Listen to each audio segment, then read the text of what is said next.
his Masters of Divinity from Starkey School for Ministry and was ordained by the Union Church of Berkeley.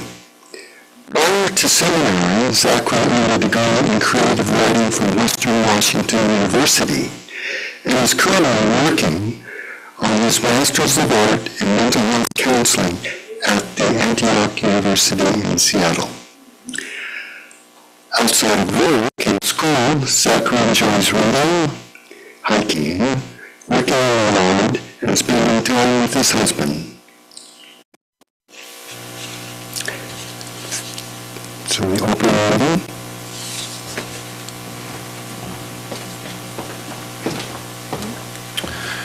So I made the decision to switch my readings around this morning on my drive here. So, good morning, everyone. Good morning. It is such a joy to be here with you. And rather than a reading, I want to tell a story. Some of you might know this story. It's a story that comes to us out of the Buddhist tradition. It's a story that some say started Buddhism. Long ago, there was a prince who was born. And when he was born, it was foretold to his father that this prince would either become a great ruler like his father or a devout, holy person. Being a king, and as fathers often want, he wanted his son to follow in his footsteps, and so decided to design a life in which his son was certain to become a king. He built a palace with a wall around it, and his son lived in the palace and hid all of the hardships of the world from him. All the pleasures, the joys that he could want were provided. Music and friendship, the finest foods and clothing. But one day, the young prince became curious. What's beyond that wall, he wondered. Well, his curiosity eventually got the best of him, and there came a time when the young prince snuck up a tree near the wall and climbed over. It was his first time out in the real world, and it felt exhilarating. He wasn't sure what to do, but he started setting off down a roadway, and suddenly there he saw on the corner a man who was ill. He was sick, sitting there on a pallet. The young prince had never seen a sick person. His father had hid such sights from him. He was always in good health himself. Prince shook his head and he continued, and a little bit farther there, he saw someone whose face had grown wrinkled and old. The young prince had been hidden from the aging of life. Everyone around him was his age. He knew no one older than his father. What a sight. He continued on a little bit farther until there, unfortunately, he saw in an alley a body, someone who had died laying there. He shook his head again, horrified at this third sight. Continuing, he walked in dismay until there, at the edge of the town, sitting beneath a tree, he saw a man meditating. The young prince went and sat next to the man and asked him, "What are you doing?" The man explained that he was trying to find the end of suffering. "That's it," said the prince. "That's what I'll do with my life too." The young prince forsook his life in the palace and set out to live the life of a holy man. That is our story. I invite you into a moment of centering prayer, to take a breath together.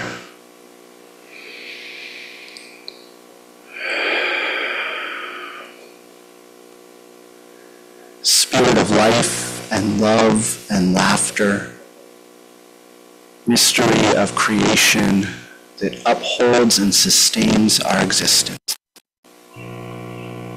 Let us be a people of compassion,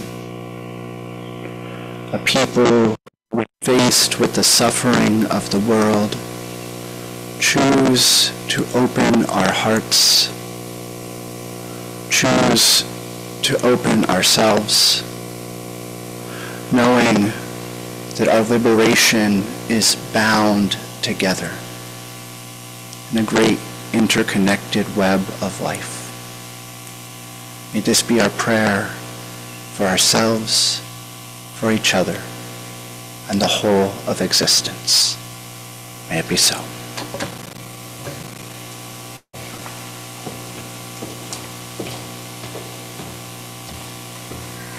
Thank you, Reverend Zachary. Our first song is a piece that Ryan Bates will share with us. Blessed we are. I don't think I was sent. I learned there was love. No, that's just what I just want you to know. Oh, whatever song I want to play. I can do that.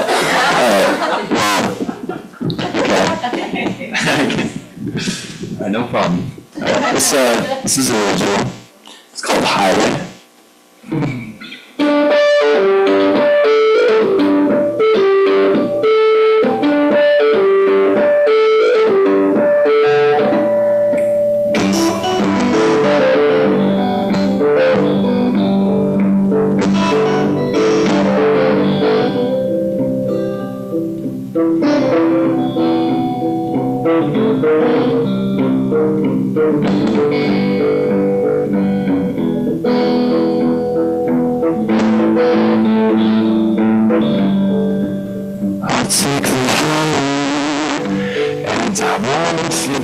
You anymore. I know I did, I could, and that's all I should. So I'll be taking the highway. And if you're asked if I'd go ahead and do it all again, even if we're both off as friends, I'd still rush in my lead. The highway's the way I'm taking.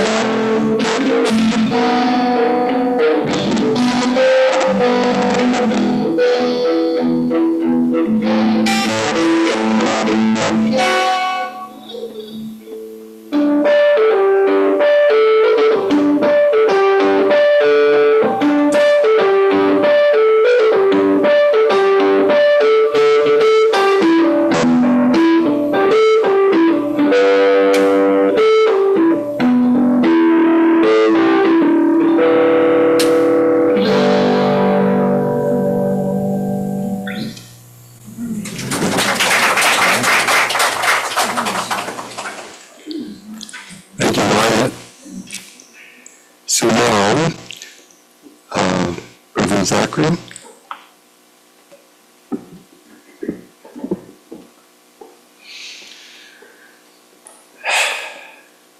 It's okay, you don't have to be nervous. That's my job. So what if I told you that you are one decision away from a totally different life? That you're always one decision away from a totally different life. Let's just say that again, let it sink in. You are one decision away from a totally different life. There's a permissive possibility in this phrase. It leaves me feeling like not only is transformation possible, but the transformation is happening. And it's moving us somewhere. I'd like to think towards a better world. But then I pause, like I'm sure many of us do, and I look around at the world we live in, and I find myself wondering,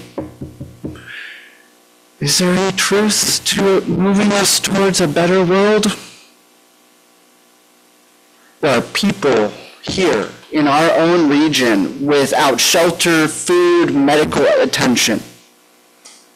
Right here in our corner of the world.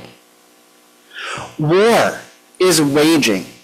I think specifically of all that is happening in Gaza right now, in the Ukraine, probably many places we don't even know about. Places where it is on the precipice even. Inequity can seem insurmountable.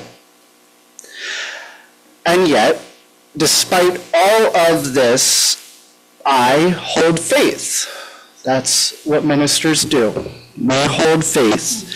And I have faith and believe that somehow, for whatever reason, that the arc of the universe is in fact bending toward justice. That somehow, through the decisions that we make, we together play a role in co-creating a new reality. Bless you. Co-creating a new reality. Our current and future reality. I want you to hold this line of thought for a moment, just a while. Let it sit with you. We'll come back to it. But before that, I want to offer you a summary of another story. It's another story you might be familiar with. It's a story that comes from the New Testament, the Christian Bible. I'll share a translation after my sermon later, but just for our purposes here, the summary goes like this.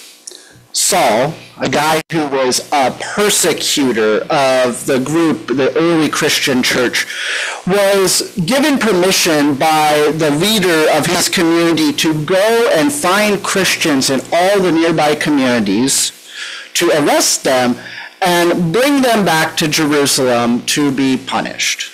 At the time, being a Christian was not a permissible thing. While he was on the road to this one city, on the road to Damascus, suddenly around him a great light shone, and a voice spoke to him and asked, "Saul, why do you persecute me?" After hearing this voice, Saul got up. He was blinded. He couldn't see anything, but he was sure that he heard that voice. Meanwhile, in the city of Damascus, there was a young man who was quietly praying. And during his prayer time, a vision of Jesus came to him. And Jesus instructed this young man to cease his praying, to go to a nearby house where he would find a man by the name of Saul.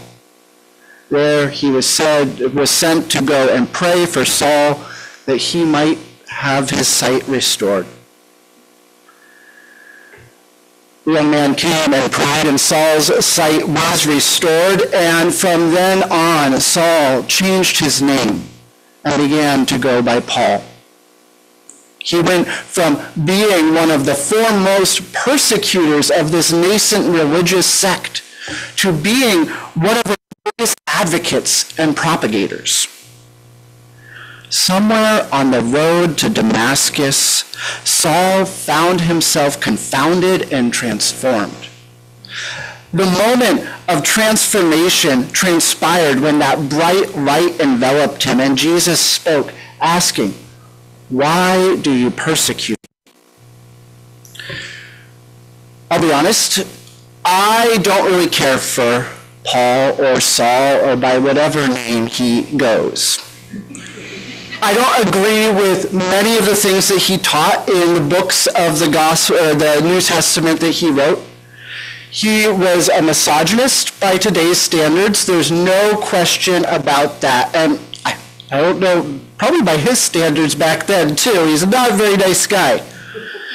And beyond that, he spends way more time talking about circumcision than I'm really comfortable talking about. However, for me, the aspect of this story that I find most compelling and worth relating has to do with the transformation that he experienced.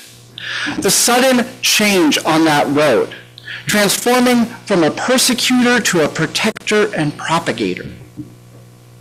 This is a story of awakening, a story of casting off old ways and making room for new hope, for new possibilities. It's a story of transformation and redemption, a story that speaks to that statement we started with about being always one decision away from a totally different life. The texts that speak of the life of the Buddha, as we heard in our story earlier, tell of this young prince, Siddhartha, and all that his father did to keep him from discovering the suffering of the world so that he would become a ruler and not a holy person. I'm not a parent, but I imagine that for anyone who is, maybe you've had that experience of wanting your kids to do one thing and they do another. And that way, even the Buddha was human. In the series of events that the young prince saw, these events known as the 4 passing sights, he was transformed. Something in being confronted with this suffering transformed him. He bore witness to the sick, to the elderly, to the dead, and then saw someone who had committed their life to ending suffering. Filled with a mix of despair and hope, the stories of this young prince say that he left his comfy life and went and endured much suffering. He spent several years traveling with ascetics through the wilderness, trying different forms of meditation, engaging in asceticism, sometimes depriving himself of food and water for days to see where his limits rest, holding his breath, savoring every little sip of air he could get for as long as he could, all in an attempt to discover the end and cause of this thing known as suffering. These methods, as the story tells us, yielded little results for the prince. And no one that he encountered seemed to have been able to find the end to suffering that he was seeking. None of the other ascetics or people he encountered.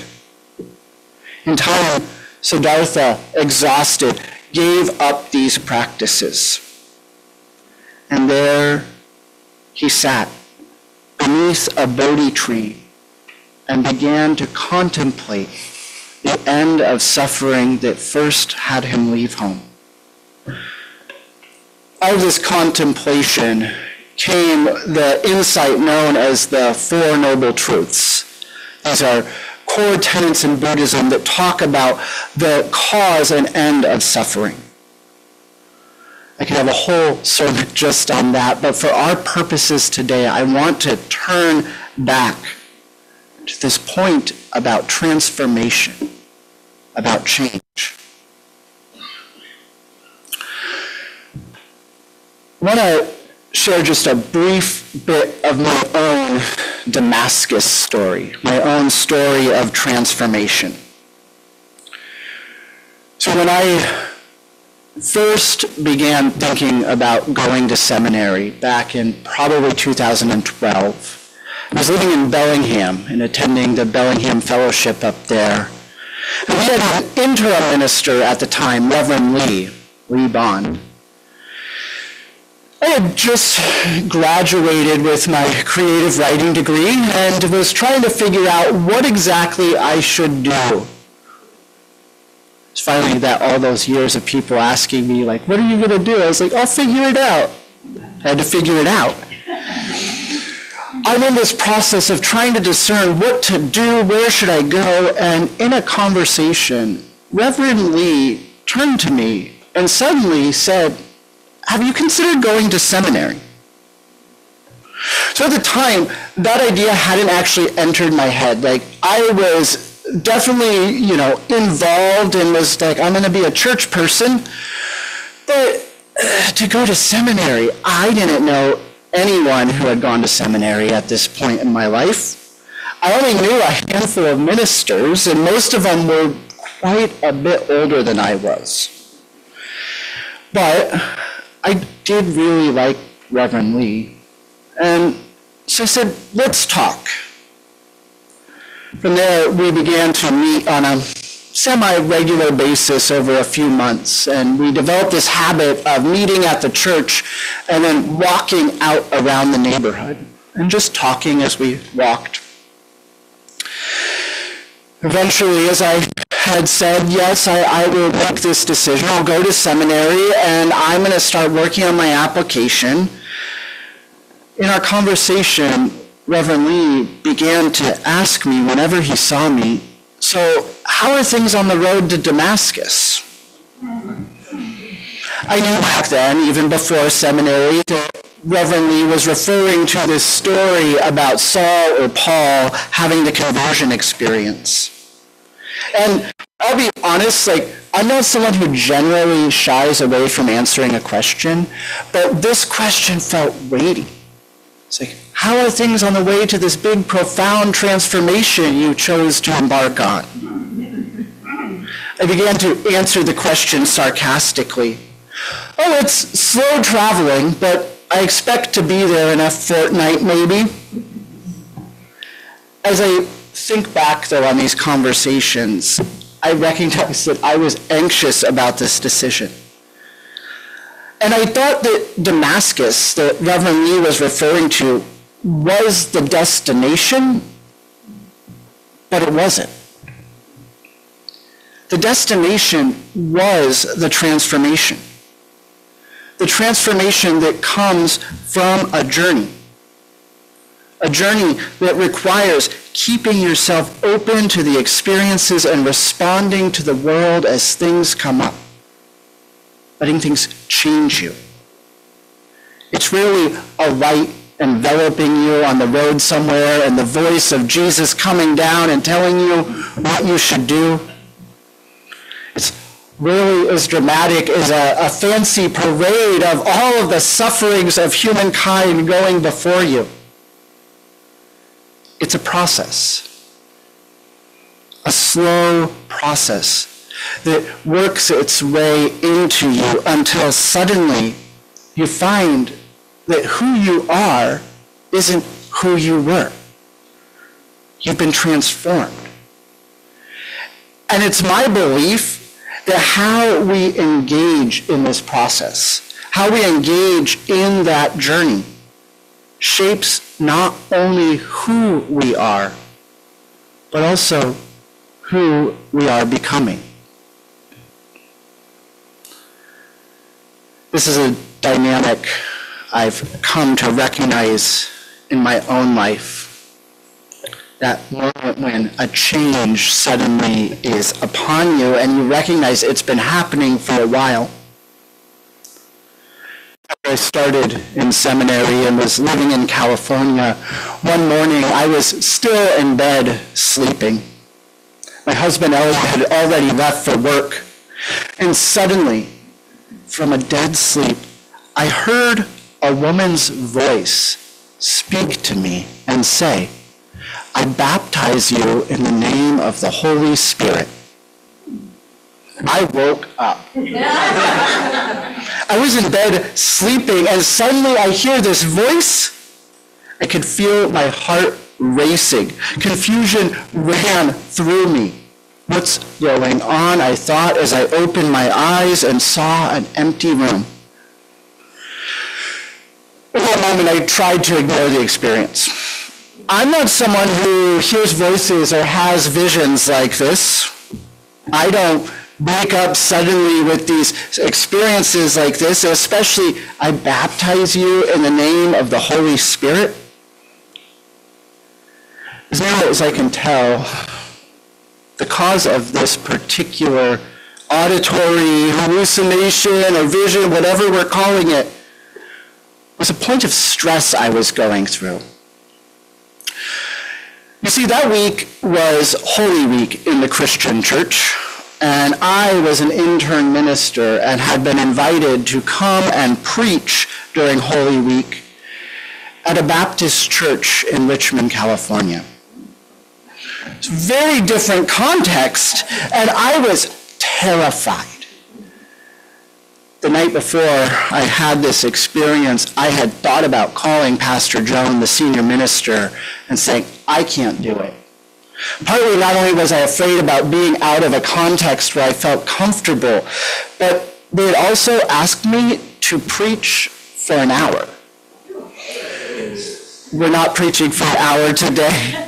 But I was terrified, and I remember as I went to bed thinking, I'm going to call tomorrow and say I can't do it. And then that morning, when that voice spoke to me, I knew that I had to do this thing that scared me.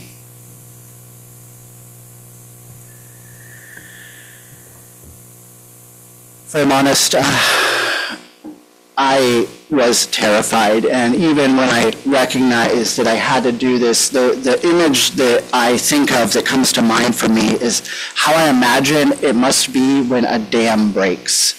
There's all this water building up behind the barrier, this pressure in the reservoir, and suddenly when it breaks, and it comes whooshing out and washes everything away. That's kind of how I felt, and it was still terrifying. I didn't realize that when I set out on the road to Damascus, when I started that path towards seminary, that I would be called again and again to face my fears in these ways. Again and again, to face my fears, to make the choice to transform myself and the world, to bend that arc in whatever direction it's bending. As Unitarian Universalists, when we talk about social justice, we're talking about transformation.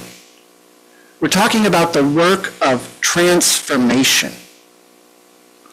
We're talking about awakening to new ways of being and raising the levels of awareness and consciousness around important issues. And from that awareness, move to action. Engaging in this process takes a certain willingness to endure discomfort. It requires us to stretch our understanding and admit that at times we may not have a clear path forward. We may not even have a good path forward. And yet, we can't give up.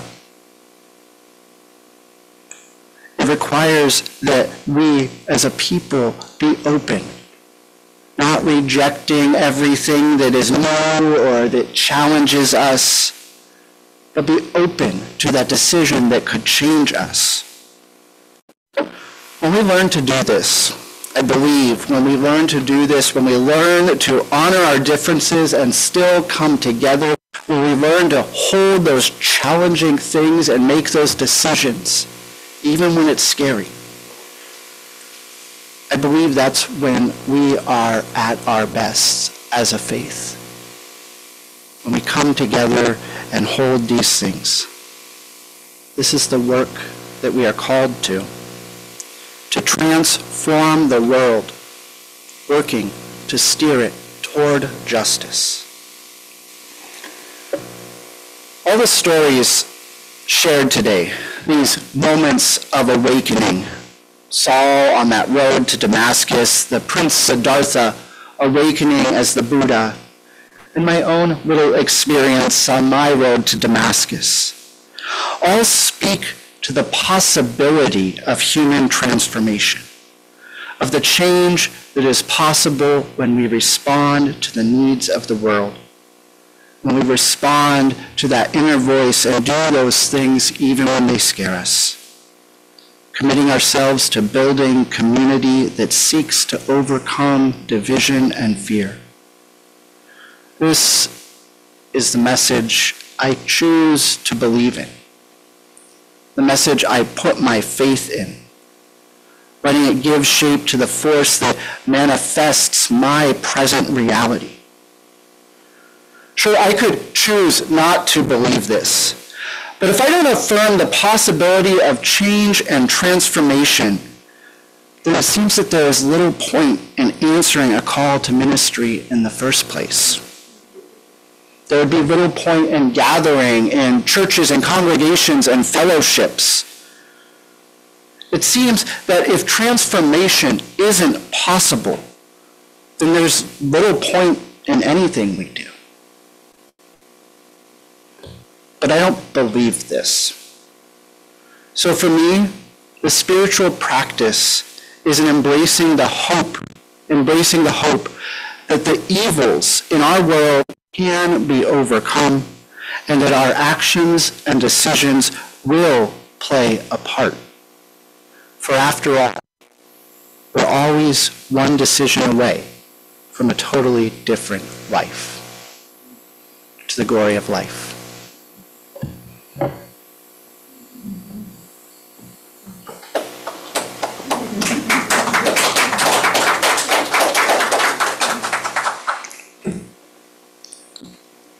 Thank you, Reverend Zachary, for those thoughtful words. Let's hold a moment of contemplation, consider the things of worth in this generous and abundant silence.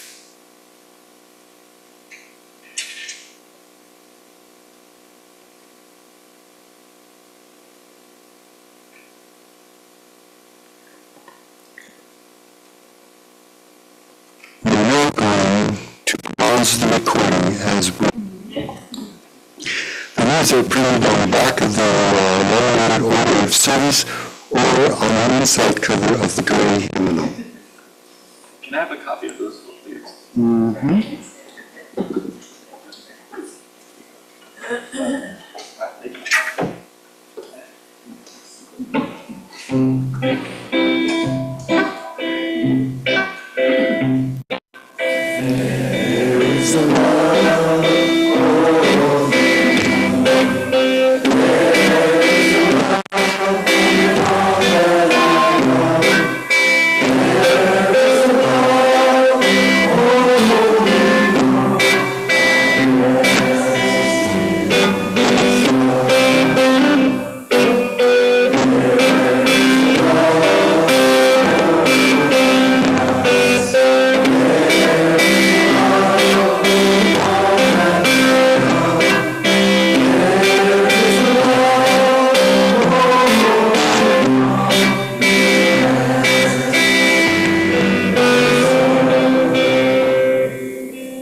Thanks, Wyatt. Servants were always in recording. As members and friends of the Vashon Island Unitarian Universalists, we commit to supporting our congregation. Financial resources help us pay speakers and staff, support our social justice programs, and maintain our buildings. Please support VIUU with your pledges and offerings so that we can continue to be a vital community. This week's offering supports our beloved VIUU community. As we receive our offerings, please join us in singing We Give Thanks.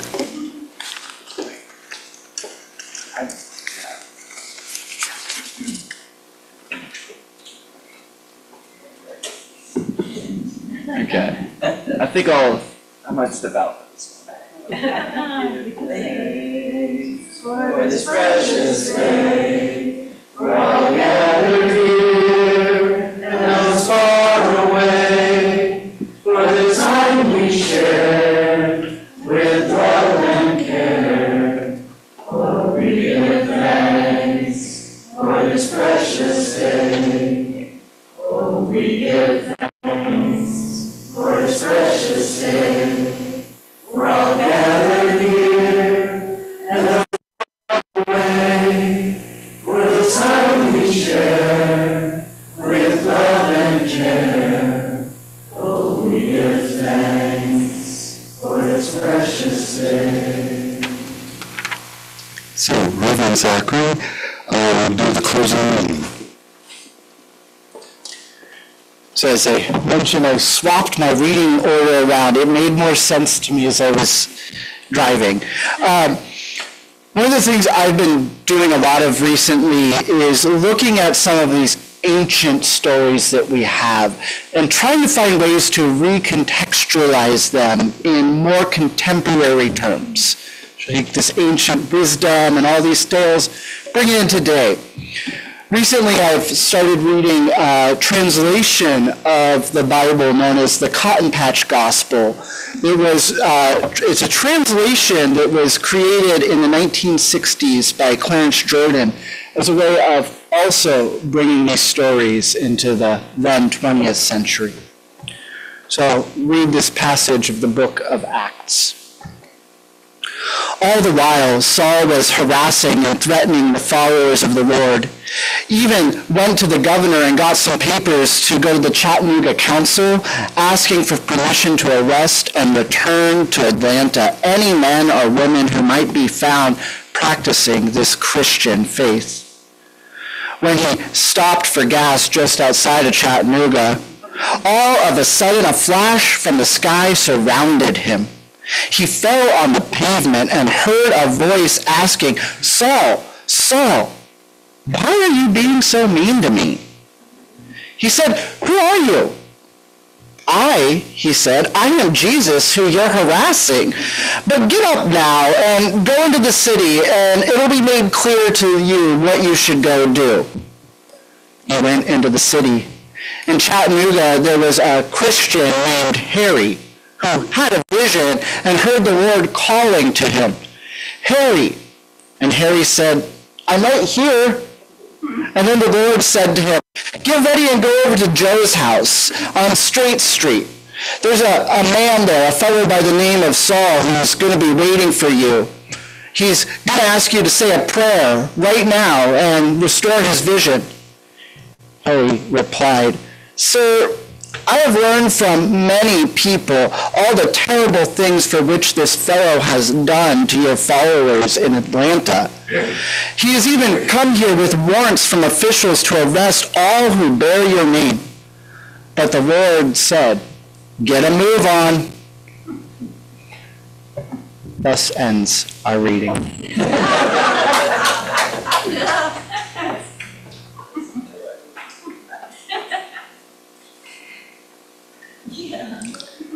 Thank you, Van Zachary. So let us now enjoy another song from Wally Bates. All right. You remember that, Jim?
Changed.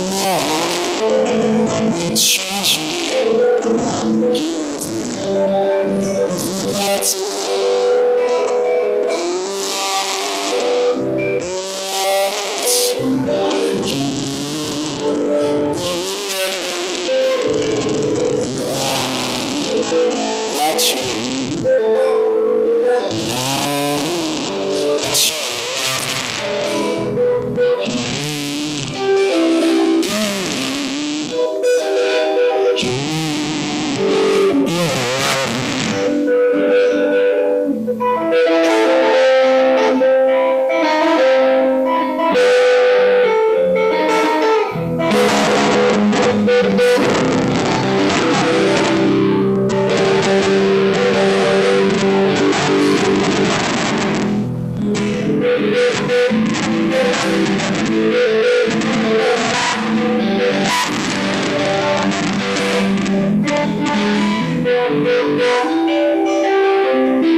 This is a quote from Carl Rogers.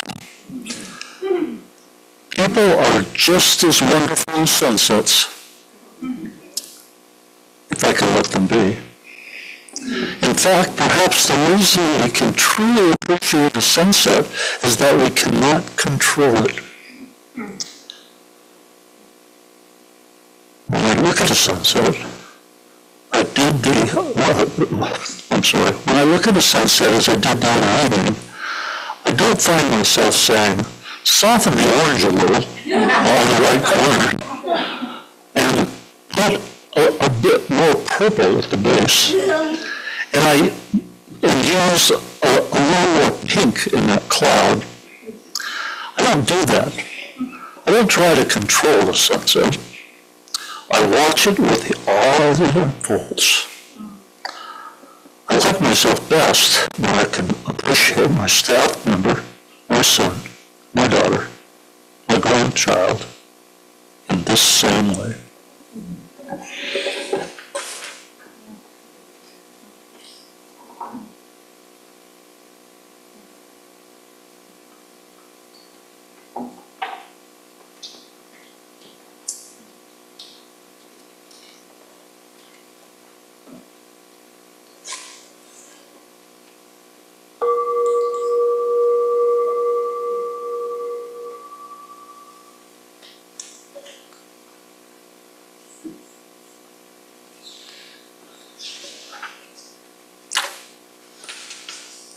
For my service is now over, I'd like to give a special thanks to Reverend Zachary Vincent, Wally Bates, Dennis Kostelikin, Dennis, our technician, the setup with group number 2, and for all of you participating in today's service.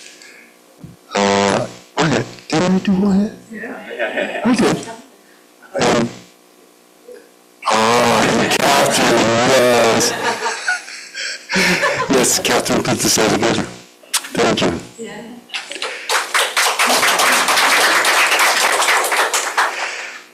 Now continue with VIU announcements. If you have an announcement related to a VIU activity, please line up to the right over there and come forward and tell us all about it.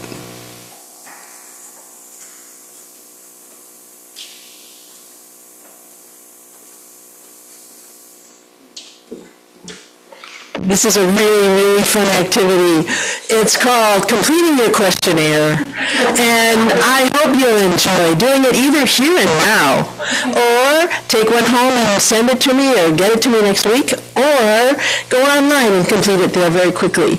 And it's really important, and I'm going to quote myself here. We would like to know how the mixture of programs in the past year worked for you. What worked well? What didn't work well? What would you like to see next year? Our program team is small, and a few people are working to create most of the services, as you just learned. How would you like to participate in creating programs next year? And if you would prefer not to participate, what would you like us to let go of?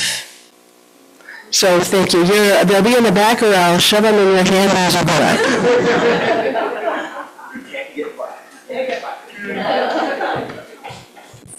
This is a reminder that Wednesday night is women's group at Jessica's at 6 o'clock.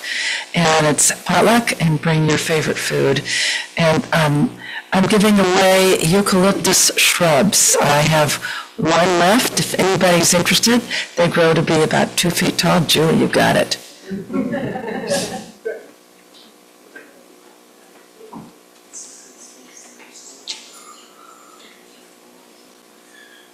Hi, I'm Kirk, and by the PO box a couple days ago and picked up a flyer that was sent to me, and it's regarding Senior Farmers Market Nutrition Program. And program details real quickly. It says from May 1st to October 1st, eligible seniors can apply for the Senior Farmers Market Nutrition Program and receive funds to purchase produce from participating farmers markets and roadside stands. If approved, you will receive an electronic benefits card with $80 preloaded for the season.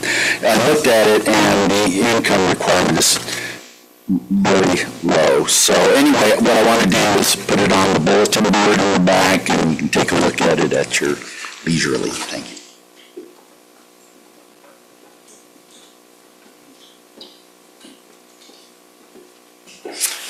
Hello, I'm Kate, your secretary, and so, as always, I'm harassing you about what you need to be doing. Next week is the annual meeting. It's going to be fun, actually. Fun time. Fun time. A lot of good stuff happening. However, it's very important that all members, if you possibly can, turn up so we have a quorum so we can conduct business. There is an online RSVP which you can use if you haven't already, or for those who don't like doing that, I have a paper and pencil version in the back. So if you have not responded, please do so today. If you are not coming, but want to name a proxy, I have proxy firms. You can also do that online, but if you like paper and pencil, I have paper and pencil for you. So please do that today. Very important, aside from a quorum, we need to tell George how many people he's cooking lunch for. So don't forget, free lunch next week from George Butler. The other thing I was going to say is, as you should all know, because you've gotten several notices on this, there are several bylaws changes coming up. That's part of why the quorum is an issue. I posted a copy of the changes over there with a red background, so you can't miss it too easily over in the kitchen. There are several coming up, and I have a copy. Anybody who wants to talk about it, has any questions about the bylaws, be happy to talk to you after the service today. And try to explain, if it's not perfectly clear, what the point is. Thank you. So I'm Kim, and I'm just following up about the annual meeting. Voting is really important, and so it's just that moment when you can feel like you have done your little part that makes the big difference. And as well, the board's putting together the service, and one aspect of the service is just thinking about the past service year and the things that all of us did together. Those little minor things, like sweeping up the drywall after the new heaters were installed, or maybe unclogging the sink for the 97th time. So there's some of those things that sometimes we miss, and we just see the person who stands up here, and we forget that it took all of us. So next Sunday, when you come in, there'll be a 3x5 card. You don't have to put your name down, but you can just write the name of someone who you know did one of those types of things, and we will collect them and we will read them off, because it's a really nice way to honor one another. And as a board, we don't know all the amazing stuff you guys do.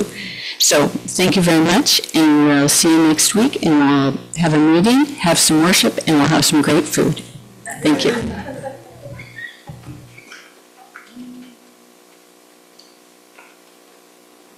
All right, thanks for participating. So now we will send you all off by singing Go Now in Peace. Now in peace, go now in peace. May the spirit of love surround you everywhere, everywhere.